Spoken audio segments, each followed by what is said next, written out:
This is a reading from Before Columbus from chapter 11, pages 104 through 108, the section titled A Garden Without Gardeners. So we're at the bottom where it says A Garden Without Gardeners.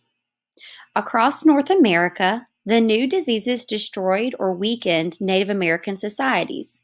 For centuries, these societies had managed to manage the land, burning undergrowth each year, hunting bison and netting salmon, clearing and replanting forests, building canals and terraces and irrigation ditches, planting milpa and fields. When the Indians started to disappear, their managed environment suddenly became a garden without gardeners. Without Indian fire to hold it back, forests started to spread in grassland in places like Ohio, Missouri, and Texas. Everywhere, untended maize fields were overgrown with weeds, then bushes and trees. In the eastern forest, the open, park-like landscape of groves and orchards quickly filled in, becoming dark, thick woods. The animal life of the continent exploded too. With fewer Indians hunting them, deer, elk, and bison increased greatly in numbers. Game overran the land. In 1579, when Sir Francis Drake became the first English mariner to sail into San Francisco Bay, he saw a land of plenty where uncountable numbers of large, fat deer roamed. Drake did not know that just a century earlier, before disease spread into California from places that had had contact with Europeans, the shoreline of the bay was thickly settled by Indians and deer were much scarcer. Bison might have suddenly become more numerous too. When Hernando de Soto's expedition crisscrossed the southeast for 4 years in the middle of the 16th century, the Spanish encountered many people, but the reports of the trips don't mention bison. When French explorers traveled down the Mississippi more than a century later, they found the land empty of people, although large bison herds grazed on prairies along the river. For many people, these vast herds of bisons are a symbol of natural North America before the Europeans came. Some researchers now think, though, that the herds became huge only after new diseases started killing Indian hunters. There are many ways to peer into the past.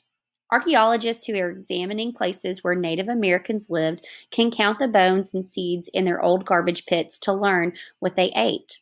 Environmental scientists can study how people, plants, and animals interact to learn how changing one species affects the other species that share its ecosystem.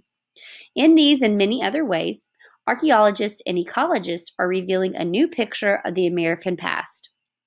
Much remains to be learned about the details, and not all experts agree on all points. Still, most researchers now agree that the Native Americans managed our ecosystems on a large scale.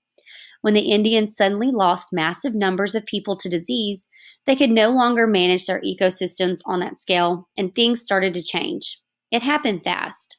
Many of the first European explorers and settlers in Americas wrote about finding abandoned fields and forest groves that were so free of undergrowth that they could gallop through them on horses or ride among the trees in carriages. This was a landscape that had been created by the Native Americans. Already, though, the forest was taking over. By the time of the American Revolution in the late 18th century, many parts of the continent were covered with thick, uninhabited woodland. The people of the newly created United States did not realize that much of the land had been very different when the first Europeans arrived. They thought that the forest had been there forever, primitive and unchanging. The forest was just the latest transformation of the landscape, however. Change began with the Native American peoples who manipulated their environment for thousands of years.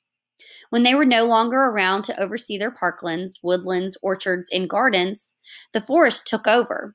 Human beings had shaped the landscape, and human beings and their diseases helped create the wilderness that followed.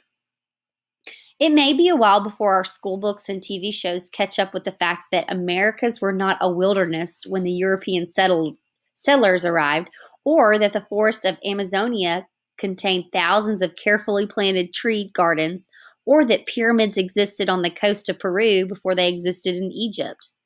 These and other revolutionary new views of the past are still taking shape as fresh discoveries and discussions add to our knowledge of the Americas before Columbus.